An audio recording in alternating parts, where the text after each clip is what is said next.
Pablo Arosemena, gobernador de Guayas. Empecemos por el recurrente problema de la escasez de medicinas. Usted es el representante del Ejecutivo aquí, del presidente aquí. Usted debe ser el whip, lo que llaman en Estados Unidos, el látigo para que las instituciones funcionen, o el coordinador si es que es un problema de operatividad. ¿Por qué el reciente caso de ayer del Hospital Francisco de Icaza Bustamante, en donde hay un comunicado oficial que dice que suspenden las cirugías porque no tienen insumos, y en algunos casos medicinas que llevaron los padres aparecían como caducadas? En el afán de ellos de ayudar, podían de repente complicar más el problema? Bienvenido. Gracias, Carlos, por la oportunidad. Buenas tardes y saludo para todos tus seguidores y radioescuchas. El día de hoy realicé una inspección sorpresa en el hospital. Temprano en la mañana, junto al intendente general de la policía, aparecí ahí. Fui directo a las bodegas, fui directo a la farmacia, conversé con pacientes, con ciudadanos que estaban ahí en el hospital, y luego pude entrevistarme en privado, uno a uno, con el doctor Suárez, que es el que había puesto ese comunicado, con la persona a la cual se le dirigía ese comunicado, y después con las demás autoridades. ¿A qué horas fue? Temprano en la mañana. Okay. Bien, lo sorprendí. ¿Ya? Ahora, ¿qué pude evidenciar? Aquí ha habido un problema de comunicación del doctor Suárez, que envió ese correo. ¿Por qué? En concreto, no ha habido ningún tipo de paralización de cirugías. El día de ayer hubieron 4 niños que fueron operados. Inclusive tuve la oportunidad de yo mismo entrar a las salas de postoperatorio, obviamente con todas las medidas de bioseguridad, para poder constatar, hablar con los familiares de que habían sido operados el día de ayer. Entonces, no hubo ningún tipo de paralización, porque eso está prohibido en la ley, porque no se puede. ¿Y por qué le llama usted un problema de comunicación? Ahí hay una mentira o una falsedad, punto. A ver, la comunicación de ese doctor... ¿Sabe la cantidad de personas que reprodujimos eso? Correcto. ¿Vio Teleamazonas cómo le sacó la madre esta mañana? Así es. ¿Vio cómo yo protesté anoche en el programa por esta vaina? Así es. ¿Vio el tuit que puse diciendo que esto es una cuestión criminal? Y con toda razón, porque eso es lo que... Porque ahí estaba un informe oficial de un médico del hospital. Que ahora recula y, digamos, dice, bueno, eso no es lo que quise decir, me equivoqué. No joda, ahí está escrito. Está escrito. ¿Y usted se le va a aguantar esa explicación? Entonces, yo conversé con él y le digo, a ver, usted primero habla de algo que es cierto, y es que los particulares no pueden llevar medicina privada, porque esto, pues, el sistema de salud pública no la puede controlar, y aparte porque la medicina es gratuita. Eso está bien, pero de ahí sacar el corolario de que se va a recomendar que se paralice el servicio, eso es imposible, porque eso es ilegal. El doctor pidió disculpas, quedó arrepentido. Yo he conversado con la ministra de Salud y se están tomando cartas en el asunto. Es decir, va a ser sancionado. Las personas que deben ser sancionadas, evidentemente van a ser sancionadas. Es que hay que sentar un precedente. Por supuesto, así es. No se puede esto jugar. De buena fe, que yo no creo, o de mala fe, esto es falsear una realidad y afectar un servicio, generar todo lo que generó y se disculpa. ¿Qué te pasa? Ahora, Bótalo y sanciónalo. ¿Qué estaba ahí? Ahora, Carlos, algo más. Es conocido por la ciudadanía que en ciertos hospitales o centros de salud ha habido puntualmente ciertos medicamentos que no hay, desabastecimiento puntual, de acuerdo. Eso es una cosa, pero el sistema de salud pública, la red de hospitales, tiene un mecanismo de compensación para poder resolver. Entonces, aún en el caso de que hubiera un faltante en un momento dado, eso bajo ningún concepto... ¿Verificó usted si hubo operaciones hoy en el Gustavo? Sí, estuve... Francisco de Icaza Bustamante. Correcto, sí, estuve ahí, hubieron el día de ayer y el día de hoy se estaban desarrollando con normalidad. Pude conversar con pacientes, con padres, estar ahí adentro constatando, porque no valía solamente que me lo digan, sino tenía que ir a verlo y tenía que hacerlo de sorpresa sin avisar también. Primera aclaración importante. Ahora, yo discrepo con su estilo de manejo. Usted se pasa de caballero o se pasa de tolerante.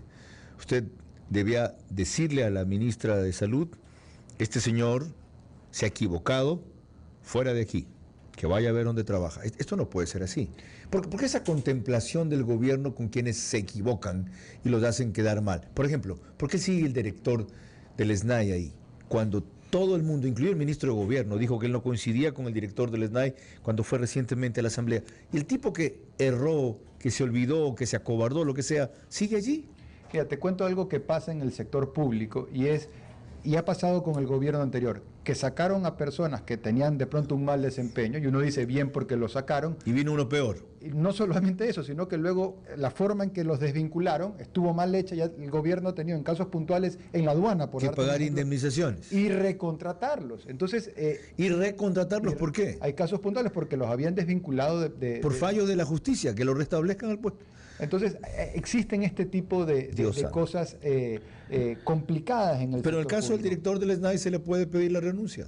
Bueno, eso le corresponde a otras instancias, pero estamos de acuerdo en que cuando un funcionario no funciona, le hace un flaco favor a la patria y tiene pues que quedarse en su casa, porque Ecuador no puede ir al ritmo o sea, con tanta necesidad de trabajo. No puede ser posible que tengamos en algunas posiciones claves a gente que no está cumpliendo con su labor como corresponde. Están ganando un sueldo, tienen que devengarlo cumpliendo como corresponde, y eso, así como hay grandes servidores públicos, también hemos detectado estos casos sin negativos. contemplaciones. De acuerdo.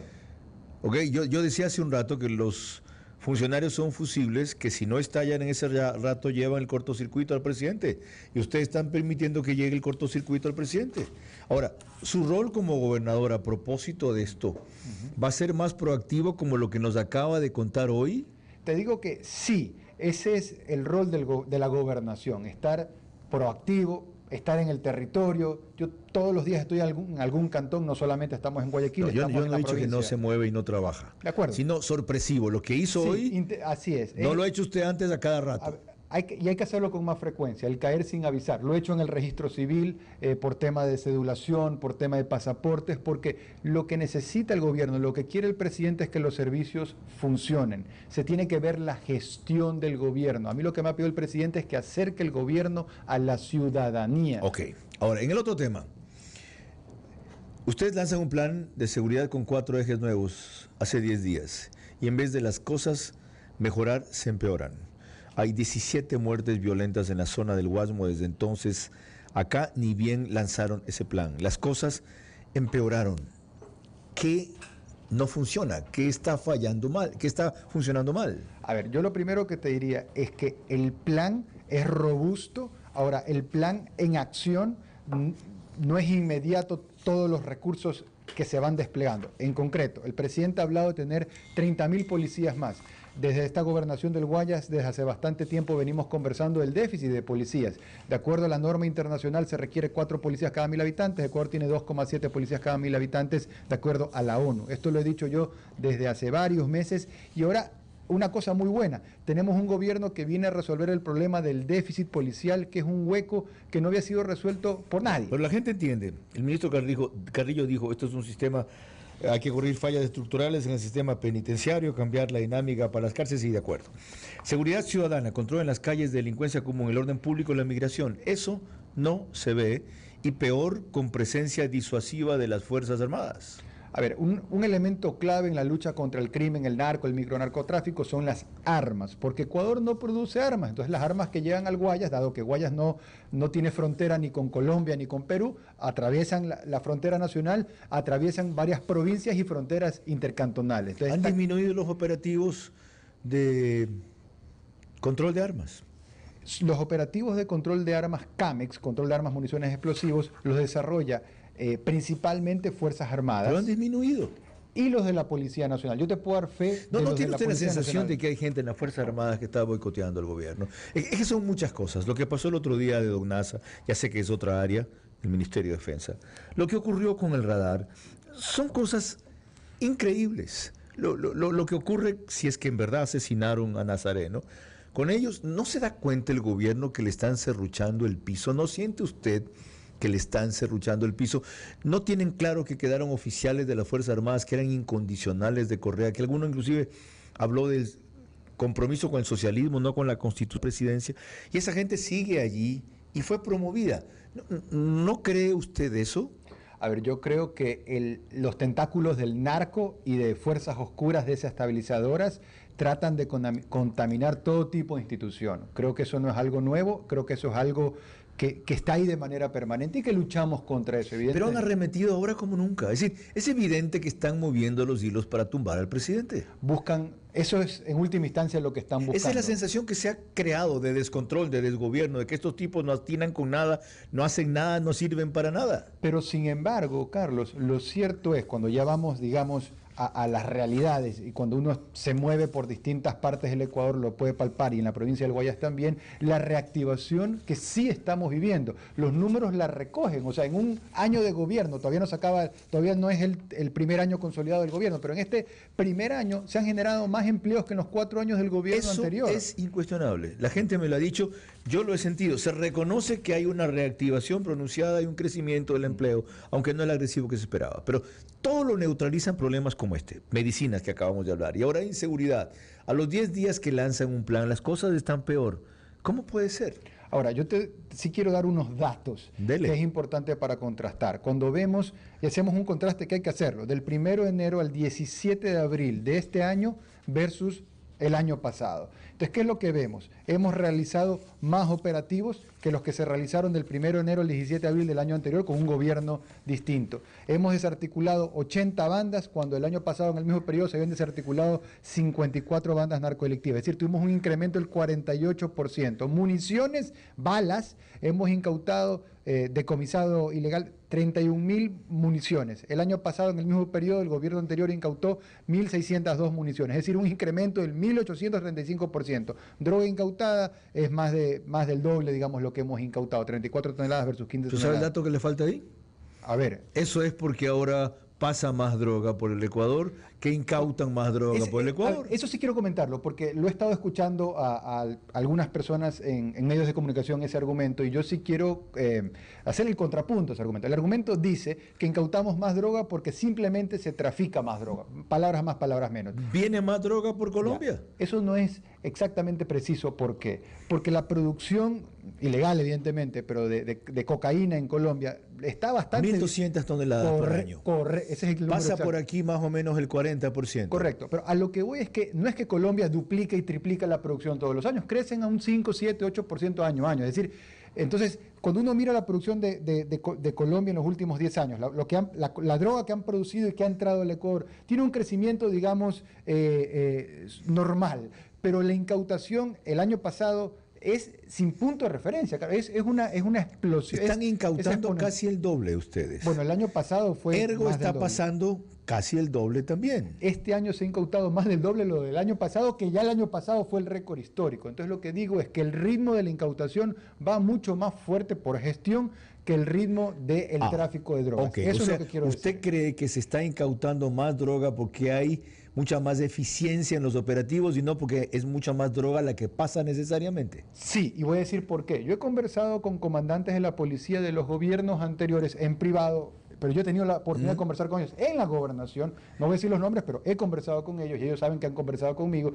Y yo les he dicho, ¿por qué nosotros incautamos más droga, más allá de que ya hemos desmitificado que no es porque se ha producido más, porque la producción es relativamente estable?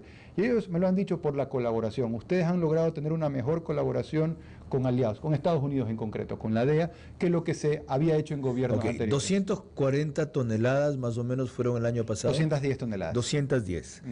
Ok. En lo que va del trimestre del año, ¿por cuántas vamos? ¿78, 80? Casi 90 ya. Casi 90. Ya vamos casi 90. Okay. Y un tercio de eso, casi la mitad aquí en Guayas. Ya. Si 40% de la droga pasa por aquí, de Colombia deberían incautarse más o menos 500 toneladas al año. Se incautan 240, 210 la última vez. Significa que casi 2/3 partes están pasando, casi 300 toneladas se nos pasan. Mira, exactamente... ¿Es cierto o no? No sé exactamente cuánto sea lo que se pasa. A ver, Colombia produce un promedio de 1.200 toneladas por año. Ese dato es correcto. 40% pasa por aquí. Ese es el dato que no lo sé a ciencia cierta, porque no he visto nada oficial que diga que es un 40%. Sí, es una estimación. Correcto. La dio el coronel Mario Pazmiño. Yo la he escuchado. Ya, sí, entonces significa no que estamos incautando 210 y se nos pasan exactamente 290. Según esa estimación, pero habría que ver qué tan real es. Ahora, lo cierto es que se está incautando droga como nunca antes, pero aún eso no es suficiente, porque la gente quiere que más allá de incautar droga y de decomisar armas, la gente quiere que logremos no solo contener, sino reducir las muertes violentas. Eso quiere la gente. Y ese es el desafío que tenemos. Hay mecanismos concretos. Ustedes hicieron un plan cuando estaba todavía la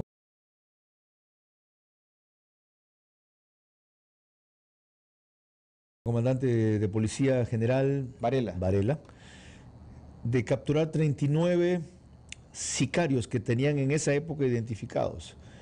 Llegaron a 15.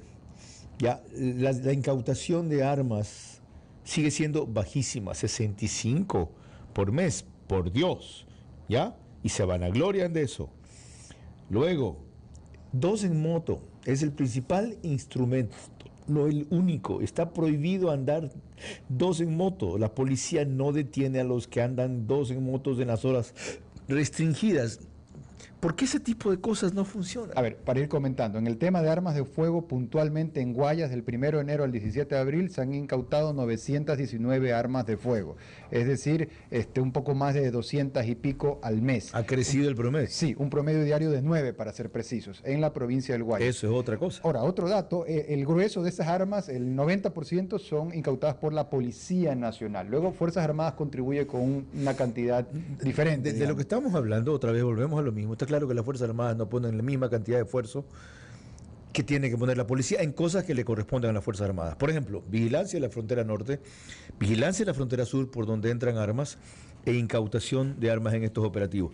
Los datos que usted acaba de mostrar son concluyentes. Sí, ahora mucha gente que nos está escuchando seguramente piensa, Carlos, ¿por qué los militares no patrullan la ciudad, digamos? ¿O por qué no se militarizan los puertos? No, eso era en estado de excepción, no estamos en estado de excepción. Y ese es el tema, que las Fuerzas Armadas pueden y deben hacer lo que la ley los faculta hacer y no pueden hacer eso fuera del estado de excepción, más allá de que nosotros y yo como el principal quisiera que lo hagamos, pero tenemos que, bien o mal, estar dentro de la Constitución. Para los operativos sí no necesitan estado de excepción. Correcto, entonces por eso hacemos los operativos CAMES, que dicho sea de paso, los hemos hecho en equipo más de una vez, o sea, lo hacemos constantemente, quiero decir, con Policía Nacional y con Municipio de Guayaquil cuando corresponde. O sea, coincidimos en que el asunto no ha mejorado desde hace 10 días. ¿Cuánto más tenemos que esperar para que mejore? A ver, yo diría que 2 cosas. Uno, se trabaja en contención de algunas variables del índice de muertes violentas, primero. Y segundo, que las acciones que se están implementando no son inmediatas en cuanto al resultado. Concretamente el tema de los policías. El grueso del plan es tener 30.000 policías más. Ya. Formar un policía hasta que eso se dé, ¿por qué no se optimizan los mecanismos? Por ejemplo, ¿vio el efecto que provocó lo que hizo el general Zárate en el Cerro de las Cabras en Durán? Por supuesto. Fue espectacular. Así es, lo hicimos en conjunto, fue una coordinación, fue una intervención no solo policial, fue sino completa, social, integral. Exactamente. Metimos hasta el INEC a levantar información. Ministerio de Deporte, Educación, Salud, MIES, todos. Todo el gobierno haciendo una intervención como la que se hizo parecida en el Bronx de Colombia, digamos, que hay un lugar muy peligroso, que hace algunos años se hizo una intervención. De hecho, en la preparación de los equipos estuvimos hablando y cogimos eso como referente. Entonces, lo que se ha hecho en el Cerro Las Cabras, que también era lo que dijimos que lo íbamos a hacer y ya luego lo hicimos y lo contamos sobre hechos consumados, eso está previsto para otras zonas más, específicamente en Guayaquil, como lo que hemos hecho hoy en Playita del Guasmo, que tenemos un operativo policial 24/7 permanente. Hablemos de un logro, en cambio. Es justo. No hay que vanagloriarse de eso, porque es frágil, pero es un logro. Son varios meses ya sin ningún estallido en las cárceles. ¿Qué lo permite? Tener la presencia policial y militar ahí cerca 24/7. De otra manera sería imposible. Para mí fue una sorpresa que tenían habilitada ya La Roca. Sí. ¿Cuándo completan la disponibilidad de esta cárcel? Eso es interesante porque esto, de nuevo, ¿no? Es algo que anunciamos que lo íbamos a hacer, no podíamos contarlo cuando exactamente lo habíamos hecho, lo hicimos y como hemos dicho, si es necesario mover a más cabecillas hacia La Roca, lo vamos a hacer y los cabecillas de las bandas narcodelictivas, tanto los que están libres como los que están presos, le tienen pavor a La Roca por el régimen que, cumpliendo derechos humanos, es un régimen 23/1, 23 horas al día metido en una celda, que es la celda del tamaño que tiene que tener, y 1 hora al día salen a un patio encerrado, pero digamos que pueden ver la luz. Entonces, señor gobernador, otro problema constante, por el cual le toca a usted dar la cara, aunque no es el responsable, es la lentitud con que llegan los recursos que el presidente compromete y pide para una serie de cosas puntuales. El ejemplo con el que más insistí fue el de los 9 millones de dólares que tardaron 45 días en llegar, cuando él hizo el primer anuncio sobre una contraofensiva hacia la inseguridad aquí. ¿Por qué no hay esa reacción rápida del Ministerio de Finanzas? A ver, yo te diría que hay procesos burocráticos que están más allá de la voluntad que podamos tener los funcionarios públicos. Evidentemente, los que estamos aquí por decisión del presidente estamos para hacer cumplir su palabra y hacer que las cosas pasen. pero nos enfrentamos a esa burocracia. Yo no vengo del mundo de la burocracia, vengo del mundo del sector productivo, entonces chocamos contra eso, pero vamos con el látigo, como tú decías hace un momento, vamos con el látigo permanentemente y a veces te duele el brazo del látigo y con el otro brazo, digamos, pero no paramos y seguimos avanzando. Los procesos tienen este componente burocrático, pero vamos con el sentido de urgencia. ¿Cuánto tiempo tiene usted, gobernador? Entré más o menos casi octubre del año pasado, así que son unos 8 meses más o menos. ¿Piensa cumplir un año? Bueno, yo he dicho que estaré el tiempo... ¿Hasta cuándo el presidente me necesite? Ya sé de memoria Sí, eso. Y pregunte si piensa cumplir un año. Sí, eso te diría que está dentro de lo razonable, ¿no? O durar el tiempo que el presidente defina, ¿no? Normalmente los gobernadores... ¿No está cansado? No, la verdad que dentro de, no es que soy sadomasoquista, digamos, pero dentro de lo que es hacer que las cosas sucedan, lo disfruto, porque si uno no lo disfrutara, me refiero, el día de hoy estuve en Salitre, conversando con ganaderos, con agricultores, arroceros, llevando soluciones puntuales, temas de Banecuador. Gente que me decía, gobernador, ¿el crédito es al 1% de interés anual, 30 años plazo, o es al revés? ¿Es al 30%, 30% de tasa de interés a un año? O sea, es tan potente ese crédito que la gente todavía no se ha dado cuenta de lo potente que es, más allá de que hemos entregado casi 20.000 créditos, que la gente se sigue sorprendiendo. Entonces, hay partes del trabajo que generan una satisfacción enorme. Hoy día también estar en el hospital, poder resolver, poder determinar de que había un problema que lo pudimos resolver sobre la marcha, poder hablar con la gente, ver a gente que está agradecida con su presidente, pues eso es algo que es muy satisfactorio. ¿Cuánto ha envejecido usted en esta función? Todas las canas que tengo me han salido en los últimos 6, 7 meses. ¿Cómo así lo aguantan en la casa? Mi mujer es santa, tiene una gran tolerancia y ella apoya, ella le encanta, ¿no? ¿Qué precauciones de seguridad toma? Todas. ¿Cómo toma las amenazas de muerte? Con calma. ¿Cómo le va a devolver el tiempo quitado a sus hijos? Esa es una deuda que espero poder suplirla más adelante. ¿Y a dónde se va después? Donde el presidente me lo proponga y mi mujer me lo permita. ¿Cree que se puede caer el gobierno? No. ¿Por qué su certeza? Porque estoy en el territorio y veo cómo la gente le agradece al presidente las luchas que está librando, le agradecen la vacunación, le agradecen la reactivación. La gente quiere que el presidente esté en el gobierno y la gente está dispuesta a apoyar a un presidente que saben que falta tiempo para poder hacer todo lo que hemos interesante. Lo mismo me dice a mí su jefe. Mira, me dice, voy a tratar de ser fiel con el sentido de las palabras, no con las palabras. Eso es lo que piensan ustedes, los periodistas. Esa es la élite.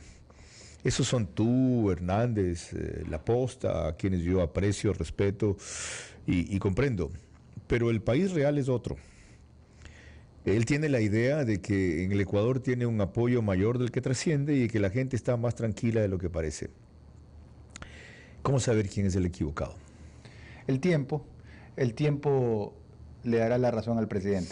Gracias, economista Pablo Arosemena, por acompañarnos en vivo y va a tener que ser frecuente. Muy bien. ¿Ya? Para dar cuenta a la gente de lo que hace su gobernador.